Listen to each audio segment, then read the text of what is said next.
Hello everybody, Michael here for Tactica Imperialis. I've got a new codex to start analysing today. I'm looking at the Space Marine Codex, which James has been kind enough to lend me after our battle report, so as I can show you all that changed in the new Marine book. I'm going to look in this video at chapter tactics and warlord traits, because named characters often have specific warlord traits, and so it would be pointless to jump into them without knowing what they did first. Plus, you can then see the chapter tactics they represent and plan in advance what you're going to run instead of waiting to the end of the series. Right, okay. There's one warlord trait table in here instead of the three you find in the rulebook. You can choose, as a Space Marine player, to roll on this table instead of picking a table from the rulebook. Same 6 results, so let's have a look at them. On a 1, you score Angel of Death. This gives the warlord and his unit fear. This means that units attacking them in melee have to take a leadership test or strike at weapon skill 1. So obviously this is good with units who have lower leadership and a lot of attack. So orcs and guardsmen spring to mind, or guard blobs anyway. The Imperium Sword, a very melee orientated trait, as many of this table is. Sorry, bad grammar. One use only, declare your warlord using this in an assault phase. The warlord gains furious charge, so instead of being strength 4, he'll be strength 5. If you have a weapon such as a thunderhammer that doubles your strength, you double the strength before you add the 1. So instead of being strength 10, you'll be strength 9. Storm of Fire. This is a shooty one, or one built around a shooty army at least. You use this ability at the start of a shooting phase. One unit has twin linked within 12 inches. So powerful enough for things like Devastator squads, Devastator Centurions, tactical squads perhaps, who really need to get a lot of shooting to hit. The bigger the squad, the better, I would say here. Rights of War.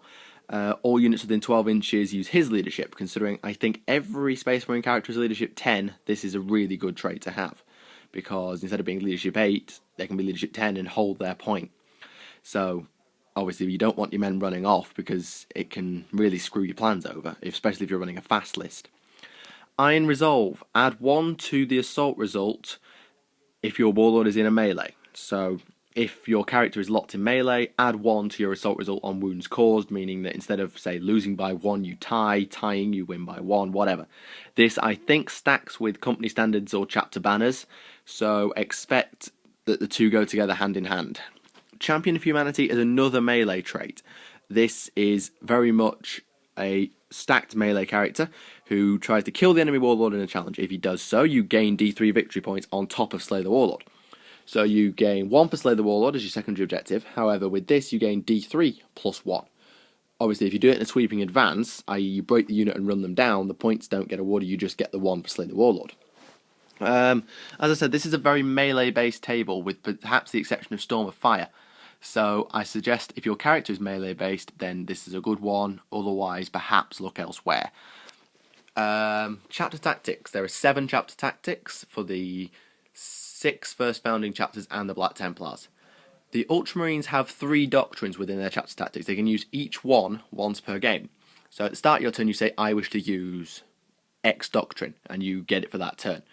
So on the turn you play Tactical, all your models can reroll to hit rolls of 1, and your tactical squads become twin-linked. So it's like a boosted version of Storm of Fire. If you play Assault Doctrine this turn, you can reroll charges and give Fleet to your Assault Bike and Attack Bike squads.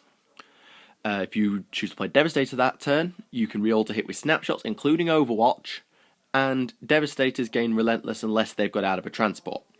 So that's quite powerful, particularly the bottom one. If you know you're going to get hit in melee, you can play Devastator. If you know you're a turn away from melee, you can play Tactical. And if you know you're going to hit the melee this turn, you can play Assault. So Ultramarines has been written probably to be the most powerful chapter tactics, because they are sort of the Space Marines the Codex is based upon, really. White Scars. These guys are fast, and more fast. Their bike squads automatically pass dangerous terrain and get +1 to Jinx, so instead of having a 4+ cover save for turbo boost, they have a 3+, I believe. And in addition, they add +1 strength when resolving Hammer of Wrath. So when they charge in, then instead of hitting at strength 4, they hit at strength 5. Fight on the Move. All models have hit and run. This does not apply to Centurions and Terminators because they're too big and bulky and slow. unfortunately. But hit and run can be good against melee armies that you need to just hit, get out, hit, get out. So this is really good. The way I play hit and run is you charge in your turn, obviously, fight again, then hit and run in their turn, shoot, and either shoot and charge back in. That way you're just keeping your models out of assault, out of being shot at. Imperial Fists. Bolter Drill. All models may reroll to hit rolls of 1 with bolt weapons, so bolt pistol, bolt guns, etc., or combi weapons that fire in bolt gun mode. Does not apply to the specialist ammo given to Stern Guard veterans. This is obviously really good with tactical squad-based, squads and armies. So this is a good one to have. All Devastators and Centurion Devastators have tank hunters and add 1 when trying to kill buildings. So if you know your opponents around your meter are pretty tank heavy, this is a good doctrine to have, although it's also good generally because most armies will bring a tank, although you will need Devastators or Dev Sense as they are known to make this work. Black Templars, these are a sub-chapter of the Imperial Fists. They're so different from the Codex, they get their own chapter tactics, which is fun. When engaged in challenge, they reroll to hit and have rending. This is really powerful, especially when you add in powerful war gear like Lightning Claws, who give them rerolls to wound.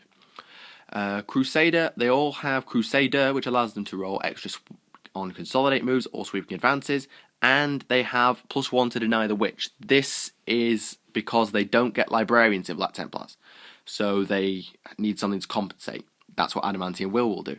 They also have access to the Crusader squad, which is basically a tactical squad and a scout squad merged into a big squad. Iron Hands, the most annoying chapter tactics in existence.